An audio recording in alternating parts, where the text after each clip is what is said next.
In a world where strength is everything, where noble bloodlines rule and the weak are cast aside, one man shatters every expectation. He was once the ruler of the Murim, the feared and undefeated heavenly demon, Baek Joong-Hyuk. Born from endless struggle, forged in blood, and feared across the martial world, he stood alone at the top. But when fate takes a strange turn, he awakens not in the world he once ruled, but in the body of Roman Dmitri, the disgrace of a noble house in a medieval world driven by politics, magic, and war. A man scorned, mocked, and discarded. No one expects anything from Roman.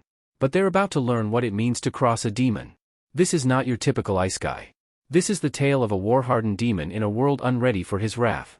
Welcome to my explanation series of The Heavenly Demon Can't Live a Normal Life.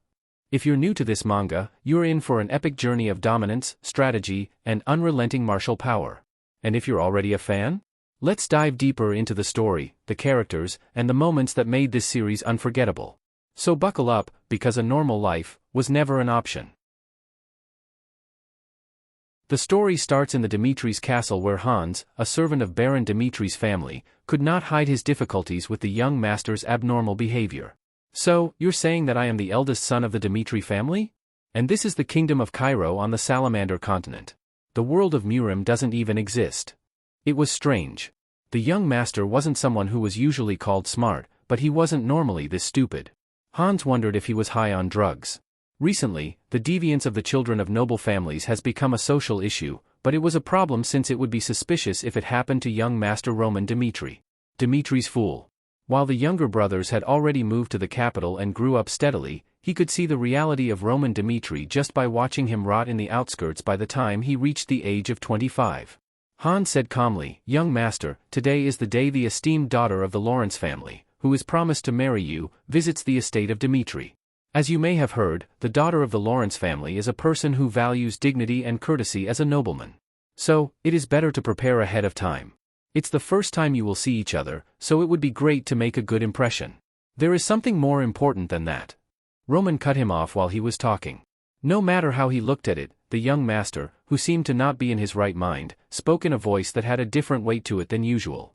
"Take me to the eldest man here. It is more important for me to meet him and get to know the world in which I will be living in the future, than to meet this esteemed daughter, whom I do not know." It was bizarre.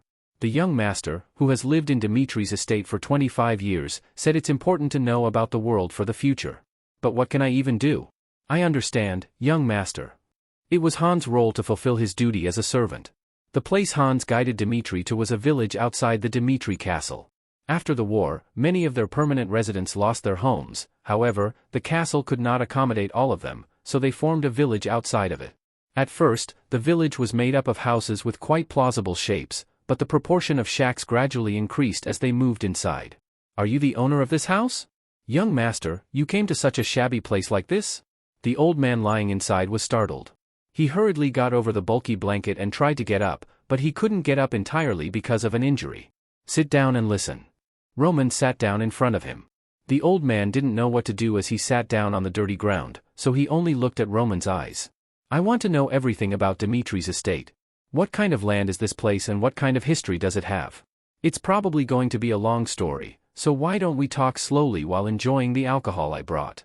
Swish. Roman showed a bottle of wine hanging from his waist. Seeing the stunned old man with wide-open eyes, Roman made a smile that melted away his vigilance. Quickly. At the rock bottom of life, Roman chose to adapt to this world in his own way. At first, the old man could not speak properly. However, as he was getting tipsy and Roman showed a serious listening attitude, his vigilance was gone. Lord Dmitri was originally a famous blacksmith. He was running a profit-making business by selling iron pieces he made himself. However, he suddenly got the opportunity to supply weapons to the kingdom of Cairo. There was a war going on for a while, so it was a great opportunity to transcend the limits of one's status. After the war, the lord who received the rank of baron at the award ceremony. The talk was extremely long. Most of what he said was what the eldest son of the Dmitri family should know, but the unbridled old man narrated all the stories he knew at length. Roman's judgment was correct. He asked Hans what the old man liked, and he replied that he couldn't keep a secret while he was drunk, so he purposely prepared a drink to suit his taste. Thanks to him, he was able to get all the information he wanted. He, who was not yet accustomed to the person named Roman, gradually built up new information in his head. Roman Dmitri. No, his real name was Baek Joong-Hyuk. Baek Joong-Hyuk had lived most of his life as the head of the heavenly demon cult, which unified Murim. He was someone who had lived a fierce life as a martial artist. Having accomplished everything he wanted to, he calmly accepted his death. It was a great blessing to conquer all the heavenly beasts one and die, but when I opened my eyes, I was in Roman Dmitri's body. It was absurd. In fact, at the moment of his death, Baek Joong-Hyuk had entered the realm of ascension too. Although divine energy enveloped his soul, Baek Joong-Hyuk did not want a life where he could not live as a human being. So, he refused to climb. Most warriors ultimately want to achieve ascension, but Baek Joong-Hyuk wanted to die as a human. And now, at the crossroads of new choices, Baek Joong-Hyuk quickly accepted the reality he faced. Is this a gift from heaven, or is it God's punishment for refusing ascension? It didn't matter. A new life. A new environment. For Baek Joong-Hyuk, that was important. His last years as the heavenly demon were boring, but the scenery around him gave meaning to his life. People must live with a purpose. Having accomplished everything I wanted to, I could not live like a human being even though I could do everything. Rather, it's a good thing. Roman Dmitri, the kingdom of Cairo, this world full of unknowns will be a new challenge for me. His heart raced. Baek Joong-Hyuk lived a life that will remain in the history of Murim. However, looking back at it now, his life before that, when his life was at risk and fierce every day, made him live as a person rather than in his last peaceful years. He is someone who cannot live normally. That's the kind of person Baek Joong-Hyuk was. This is all I know. The talk was now over. Maybe because it had been a long time, the old man he had seen for the first time felt familiar now. Thank you, it was a big help to me. We will compensate for this separately later. No, young master. Just having a conversation with someone as precious as the young master was a great blessing for me. Baek Joong-Hyuk, no, Roman laughed. It was now time to go back. But, at that moment. Bang! Thump! You bastard! Loud noises were coming from outside. It seemed like something was going on near him. It was just as he expected. When he went out, he saw a group of men beating a boy who was not an adult yet. Bam! Bam! Bam! You damn bastard! Just die! The boy did not make a single sound despite the intense beating. Perhaps that fueled the men's anger even more, and the men indiscriminately beat the boy intending to kill him. The boy's body shook with each punch. The skin exposed outside his clothes was already stained red with bruises, his face was also messed up, and his nose was dripping blood. People gathered around the noisy situation. However, when they saw the Fang tattoos on the men's bodies, they looked away in fear. What's going on? Young master. Roman stood next to Hans. Hans was watching the scene, and he said in a cautious voice when Roman appeared. They seem to be a part of the Blood Fang gang. It is a usury group that is active not only in the Dmitri estate but also in the neighboring estates, and seeing them do that, it seems that the boy owes a great debt to Blood Fang. You should just pretend you don't know. There is nothing good about being tangled up with them. Roman's gaze looked at the Blood Fang crew. Usury. Because of the high interest rates, people can't pay it back, leading to violence. The problem is that the punishment is not to be carried out by the citizens of this land. This was the land of Dmitri. As explained by the old man, they were obliged to judge and solve any problem by taking it to the Lord. Roman Dmitri. I still haven't quite figured out how to act as Roman. What is certain is that Roman is dead. When he woke up, the first things he found were a suicide note, believed to have been written by Roman, and drugs scattered on the floor. The contents of the will showed him how weak Roman was. The kingdom of Cairo is a kingdom that is always under the threat of war, so there is a law that requires each family to select a certain number of troops and one person to represent the family and forcibly perform their national defense duties for 2 years. Roman was included in it. Since it was impossible to force the 2 younger brothers with bright futures to death, Dmitri's lord decided to send Roman to the battlefield. So, Roman chose his death. Trembling at all the vicious rumors about the battlefield, he chose to end his life on the day he got severely drunk. From now on, I am Roman Dmitri. The previous life was omitted. No matter what kind of life Roman has led, he will believe and follow the values of Baek Joong-Hyuk from now on. Stop. Young master. Hans was startled at Roman's abrupt move forward and tried to stop Roman. However, it was already too late. Roman's voice was loud, and the Blood Fang gang, who had stopped beating the boy, looked at him with puzzled eyes. Roman Dmitri? It was a sight to behold. The problem was that Roman's reputation had reached them as well. The man with a vicious face, who seemed to be the gang leader, spoke out with a smirk. Don't mind this, young master Dmitri. We will take care of this. Trying to show off because he's a son of a noble. Stop it, he says. Kakik, retarded bastard. The gang whispered from behind and laughed. Hans said in a quiet voice as the others might hear as well. Young Master Roman, we have to return. The Blood Fang gang members are violent people. If a problem arises outside the castle, not even the Dmitri family can do anything about it. So, please calm down. Hans. Roman looked at Hans. The robust and low-pitched voice immediately caught the attention of Hans, who was trembling in fear. I don't know the laws of this place very well yet. So, please explain. Who has broken Dmitri's decrees here? And for breaking the law, what kind of punishment is appropriate? Hans was stunned. He felt like he was being sucked into Roman's eyes. Dmitri's fool. The unsightly man who lived in pleasure every day caught him with a powerful force that he could not escape now. In the current situation, it was suitable to run away. However, Hans unwittingly told the truth. The boy was guilty of not paying the debt on time. It certainly deserves punishment, but the Blood Fang gang has no right to punish it directly. Above all, they dared to speak insulting words against the eldest son of the Dmitri family in Dmitri's land. It is a felony that cannot be forgiven even with their lives. According to the law, it is not at all strange that they receive the death penalty. Hans bowed his head. His heart was pounding, and his legs were trembling, but now he felt like he had to reply truthfully to show respect to Roman. The onlookers held their breath, and a smirk appeared on the faces of the Blood Fang gang. Let's go with that. You have violated Dmitri's law. Roman stepped forward. While everyone was watching, he picked up a branch from the ground and pointed it like a sword at the Blood Fang gang. From now on, as the eldest son of the Dmitri family, I will execute the sentence for you all who have broken the law. The Blood Fang gang looked at each other with bewildered expressions. In particular, the man with a ferocious face, who seemed to be the captain, looked around to see if there were any unknown variables. Why the hell is the young master acting so unruly? There was nobody around. The general population had already retreated. Not even any enlisted soldiers of Dmitri were visible, and the surroundings had become utterly empty. There were only two people facing the Blood Fang gang. Only protagonist and his servant, Hans. Young master, I understand that you are a child of aristocrats who does not know much about the world, but it will be a problem to show such a disrespectful attitude towards others outside the castle and even more towards us, who have Fang tattoos. In this low life, protecting your pride is what puts food on the table. So, if we just step down, we will lose face as the members of the Blood Fang, even if the opponent is the son of the Dmitri family. Slide. All the gang members behind him pulled out their weapons. Showing their fierce eyes, they had the will to attack immediately when the commander's command was given. Protagonist laughed. This makes me sure. What do you mean? You guys are literally trash. If you treat this land's owner like this, I don't even have to find out how you treat the others. Trash? This son of a, huh? The captain couldn't even swear. The moment the captain's face turned red at his remarks, his pupils widened at the sudden change in the appearance of protagonist. Attack him. The Blood Fang gang members rushed in all at once. With the dagger he held in his hand, the captain also attacked protagonist's vital points without hesitation, but he dodged the attacks with a hair's breadth. His black hair blew beautifully in the wind. Protagonist's sharp eyes met the captain's. At that moment. Thud. The captain, whose neck had been pierced by a branch, tried to stop the leaking blood. The situation happened so quickly. The Blood Fang gang members attacked protagonist in desperation.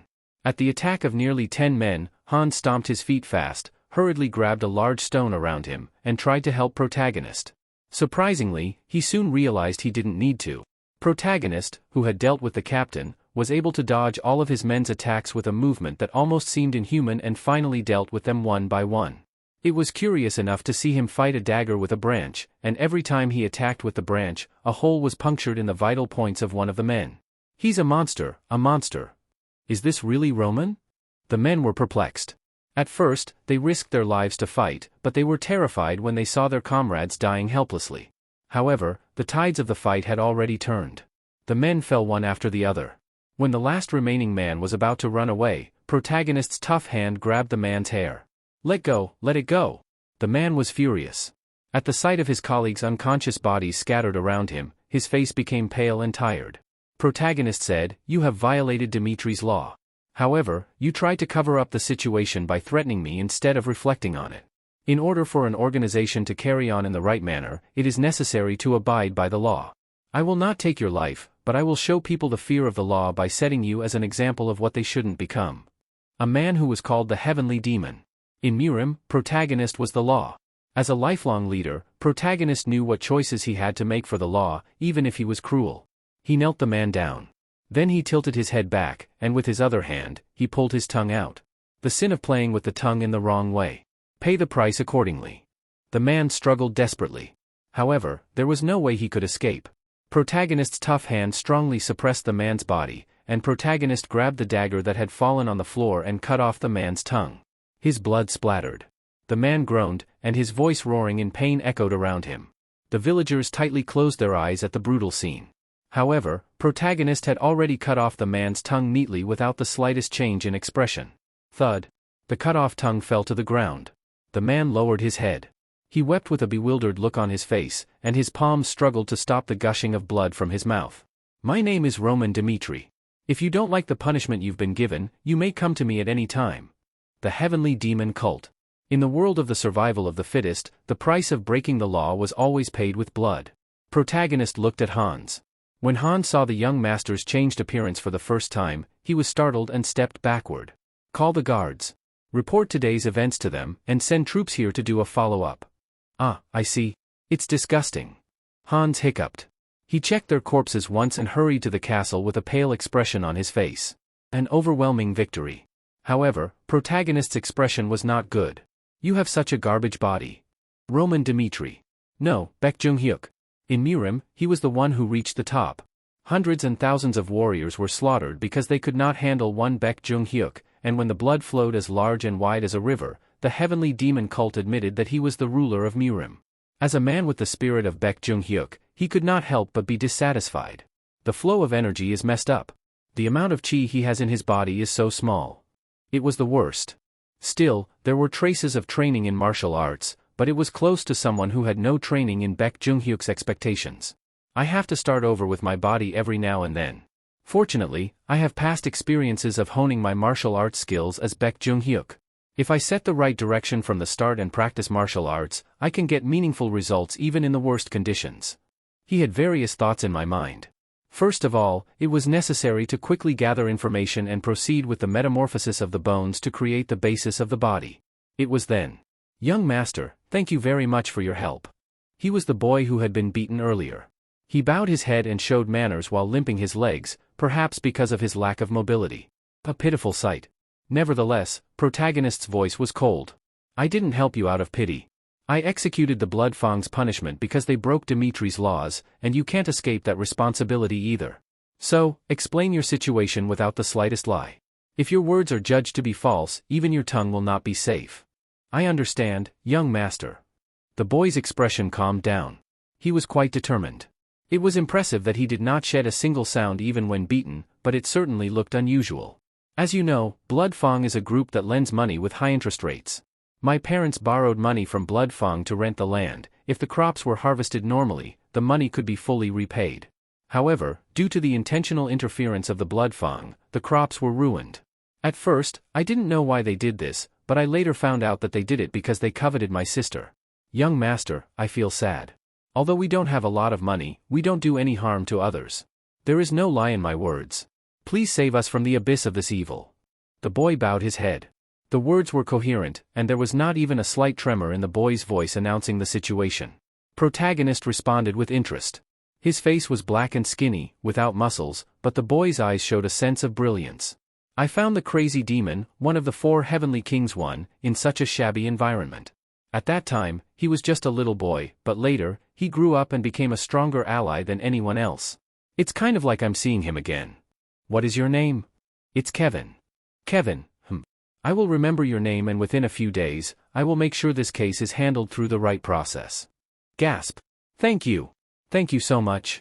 The boy named Kevin expressed his gratitude several times. Protagonist grinned. A new life. A new relationship. Already, his heart was beating excitedly. After sorting out the situation, protagonist put on a robe with the help of Hans. Soon, it was time for Lawrence's daughter to arrive. She was a typical aristocratic young girl, and he couldn't meet her wearing clothes stained with blood and filthy muddy water. And in the process of changing clothes, he could hear the story of the 2 families' engagement through Hans. To be honest, this marriage is an arranged marriage in which mutual interests are met. The Lawrence family has recently waged several wars due to strife with neighboring estates, and their financial situation has become very poor. So, to solve the financial problem, they proposed an arranged marriage to the Dmitri family. The good news is that the young master actively supported this marriage. The young girl of the Lawrence family had a good reputation as a beautiful woman in the vicinity, so the young master saw her and fell in love at first sight. It looked like a painting. The two houses, Lawrence and Dmitri. Lawrence needed money, and Dmitri needed the background to establish himself as a particular aristocratic family. It was a mutually beneficial transaction. The only problem was that Lawrence wanted the second son of the Dmitri family, but protagonist actively expressed his intention to marry, and the two set to be married. And today was the day the two would meet for the first time. Protagonist had only seen Lawrence's daughter from afar at an aristocratic party, so the two never met and talked in person. Marriage, huh? In fact, it was something that protagonist did not even want to do. He allowed himself to go with the flow because of the reality he had faced. However, he was already willing to overthrow this marriage. Marriage is something that happens when both have feelings of love for each other. In the process of forming a lifelong relationship, conditional issues such as family background are not important. I'll have to look for an opportunity and find a way to break this marriage. The esteemed daughter's beauty and her background. Neither of them mattered to protagonist. Surprisingly, the problem was quickly resolved. That afternoon, as scheduled, Viscount Lawrence's daughter visited Dmitri. My name is Flora Lawrence. As rumored, she was a beautiful woman. The blonde hair that had grown down to her waist was luxurious enough to arouse admiration from the viewers, and nothing was lacking in her features. A typical beauty. In particular, the clear and calm eyes, like a lake, made me feel like I was being sucked in as soon as I saw them. He seemed to understand why protagonist wanted to marry her. She was already a woman of considerable value with just her appearance alone. We will finish this chapter here. Next chapter will be out soon, so stay tuned.